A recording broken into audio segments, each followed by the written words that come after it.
Hey guys, welcome back to channel. और आज जैसे कि बात हुई थी हमारे, आज था इंडिया का टफेस्ट मैच जो था versus New Zealand. My God, what a match. हम बात करेंगे न्यूजीलैंड की बैटिंग से लेके इंडिया की बॉलिंग, और इंडिया की बॉलिंग से लेके इंडिया की बैटिंग। कहाँ कौन से की मोमेंट्स में मैच न्यूजीलैंड के हाथ से गया, कौन से की मोमेंट्स में मैच इंडिया ने पकड़ वापस ली। पहले टॉस किया, एज एज यूजुअल उन्होंने फील्डिंग का फैसला किया और न्यूजीलैंड बैटिंग करनी आई। और जैसे वो बैटिंग करने आई, जो सबसे पहला काम किया वो किया हमारे बॉलर्स ने, रिस्ट्रिक्ट कर दिया। 10 ओवर में उनको स्कोर ही नहीं करने दिया। 3.5 के 100 से भी नीचे का स्कोर हो रहा था, और ऊपर से 2 विकेट्स। जैसे हार्दिक पांड्या नहीं खेलेंगे because of their ankle issues, strain है, तो उन्होंने बेंच से शामी को उठाया और साथ में सूर्य कुमार यादव को, which was very balanced side. Shami आए एक सीमर, और वहाँ से Surya Kumar Yadav by the finisher. तो बहुत बैलेंस था टीम, और कहीं से नहीं लगा था कि टीम में कुछ भी ऊपर नीचे या हार्दिक पांड्या के ना होने से कुछ फ़र्क पड़ेगा, because equally batsman and equally bowler. फिर यहाँ पे हुआ बॉलिंग की। देखिए, टर्निंग पॉइंट जो मैच का था वो याद रखिएगा, पहले के 10 ओवर और आखिरी के 10 ओवर। पहले के 10 ओवर में 34 के आसपास, और आखिरी के 10 ओवर 54 के आसपास। और 54 के आसपास जो रन बने उसमें विकेट्स गई, आई थिंक 8 विकेट्स डाउन। इसमें क्रेडिट जाता है इंडिया को। अगर आप नॉर्मली देखो, जो न्यूजीलैंड ने बैटिंग की है, जो पूरा स्कोर बना है, वो जो स्कोर बना है वो बता है मिड ओवर्स में 30 रन, 30 ओवर्स में, सॉरी, जिसमें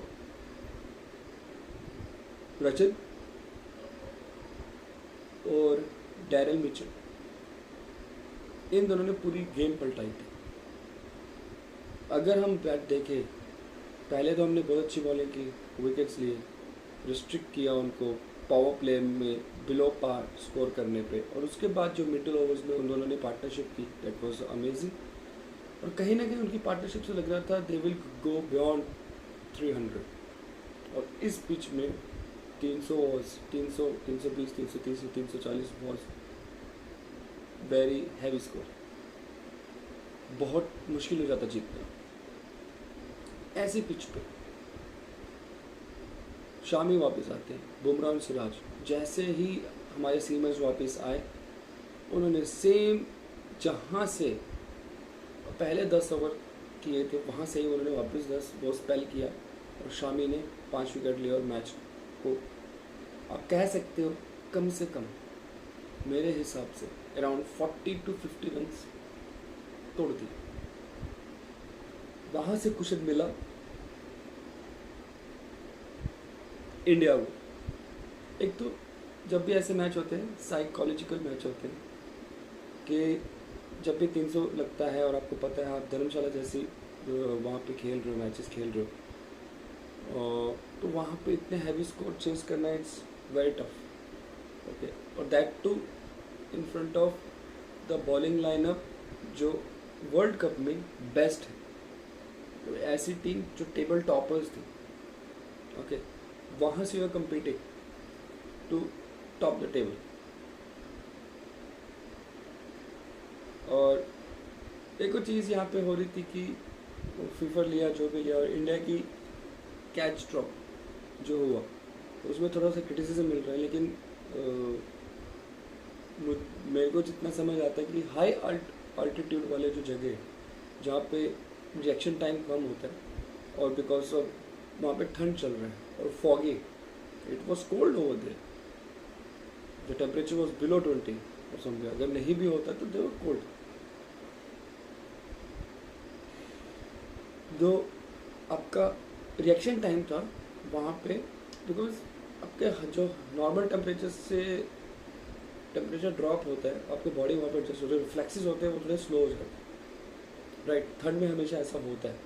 और वो धर्मशाला है, और वहाँ पे आपको देख रहे थे, अगर आप पीछे से देखोगे तो फॉगी था और क्लाउड्स थे, तो वहाँ पे कैचेस ड्रॉप हुए, बट कहीं से भी उस वो जो कैच ड्रॉप हुए उसका इफेक्ट और बॉलर्स ने नहीं पड़ने दिया, डिमोटिवेट नहीं हुए, डिमोरलाइज नहीं हुए, उन्होंने वापस मारना शुरू किया, उन्होंने वापस खेलना शुरू किया, और जो उनका कॉन्फिडेंस लेवल था वो बरकरार रहा, और दे कम बैक स्ट्रॉन्गर। फिर आती है बैटिंग के बारे में। अब जो मेरे को बैटिंग देख के लग रहा है, और इंडिया की हर किसी ने अपना एक रोल डिफाइन किया। जैसे रोहित शर्मा ने रोल डिफाइन किया, he is going to attack, he is not looking for his own individual score, वो टीम के लिए खेल रहे हैं, उनका एक रोल डिफाइन है। आप आओगे, अटैक करोगे, बॉलर को डिमोटिवेट करोगे। एक डेंट जब पड़ता है आपके टॉप मोस्ट सीमर्स पे किसी भी टीम में, तो कहीं ना कहीं आप दिमाग से थोड़ा सा कम हो जाते हैं, और स्टार्टिंग के 10 ओवर ही गेम चेंजर थे। आपने न्यूजीलैंड से डबल रन किए थे और विकेट भी नहीं किया था, आपने प्लेटफॉर्म दे दिया। किसने? रोहित शर्मा ने। साढ़े 6.5 और 7 के बीच की रन रेट पे वो खेल रहे थे, and he was striking the ball very good. और जिस बॉल पे वो आउट हुए, नॉर्मली वो बॉल 4 के लिए जाती है, बट अनफॉर्चुनेटली वो आउट हो गई। Same happens with Shubman Gill.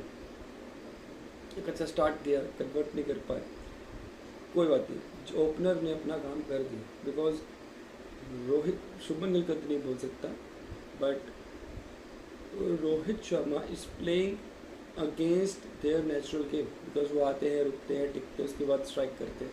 But यहाँ पे from very first ball of in very first over he is trying to dominate the bowlers.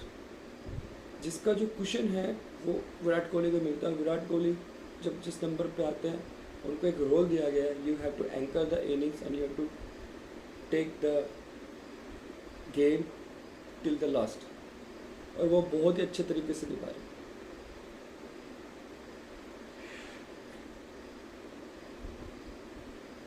Sorry, वो बहुत ही अच्छे तरीके से निभा रहे। फिर गेल आए, गेल आउट हो गए, फिर अय्यर आए। अब आप देखिए, आज का जो मैच था वहाँ पे ये ऐसा लग रहा था कि स्ट्रैटेजिकली और टेक्निकली ऐसा लग रहा था कि जो भी बैट्समैन आएगा वो अपने शॉट्स कैरी करेगा, अपने शॉट्स खेलेगा, ठीक है, अग्रेसिव इंटेंट के साथ खेलेगा, और Kohli is going to anchor. Shreyas आए, उन्होंने शॉट्स खेले, वो ऑलमोस्ट 200 के स्ट्राइक रेट पे खेल रहे थे जब तक आउट नहीं हुए, और उन्होंने फिर से एक कुशन दे दिया टू अनदर बैट्समैन। देन आपके केएल राहुल आए, ही प्लेड रियली वेल। तो क्या होता कि छोटी छोटी पार्टनरशिप चलती गई, और साथ में एंकर करने के लिए विराट कोहली वाज देयर, क्योंकि you know that someone who is there, who is in वो अपनी पीक फॉर्म में, जो आदमी पीक फॉर्म में, जिसको जो अपनी हर एक चीज़ बहुत कैलकुलेटेड, और वो तो गोट है, is the greatest of all time, is the legend, he knows how to anchor the inning and he is the chase master. उनसे बढ़िया चेस कोई नहीं कर सकता। वो अपनी इनिंग्स एंकर कर रहे थे, सामने वाले को ला रहे थे, और जब जब ज़रूरत लग रही थी कि प्रेशर आता था, वो आपके अय्यर हो गए, वो निकाल देते थे। ऐसा चला, और जब केएल राहुल आए वो भी निकाल देते थे, उन्होंने खेलना शुरू कर दिया अपने शॉट्स। जबकि आप देखो 7 बॉलों में 0 रन था, देन ऑल ऑफ सडन उन्होंने शॉट्स खेलना शुरू किया, एंड कोहली का प्रेशर कम होता है। Kohli also did terrific job, उन्होंने स्ट्राइक करना शुरू कर दिया था। जैसे जैसे उनको बुरे बॉल मिल रहे थे, वो अपने स्ट्राइक कर रहे थे। वो जो 2 पंचेस उन्होंने शायद हेनरी को 2 पंचेस मारे, बोल्ट को 6 मारा, तो उनकी मैं अभी क्या हो गया ना, मैं कोहली के बारे में जितना बोलूँ ना, मेरे को लगता है क्या बोलूँ अभी, तो और कितना बोलना बाकी है।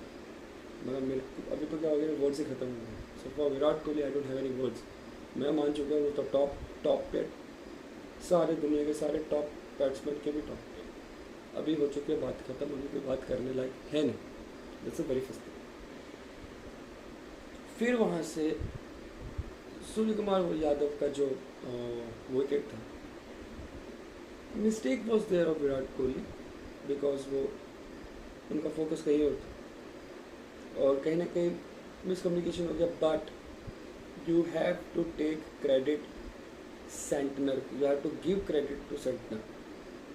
उसका रीज़न, बिकॉज जब सेंटनर के पास बॉल गई, नॉर्मली जब आप शॉट खेलते हो देखते हो वहाँ पे बॉलर में यूजुअली जिस तरह का डाइव था, आपको लगेगा जो रिएक्शन टाइम में वो उठेंगे पलटेंगे, एक हाथ से वो थ्रो उठने के बाद थ्रो मारेंगे, या अगर उन्होंने मार भी दिया तो he has to change his hand. जो 3 सेकंड 4 सेकंड का जो फ़र्क था, सेंटर ने क्या किया, बॉल पकड़ा, जिस हाथ से था उसी हाथ से ऐसे करके फेंक दिया.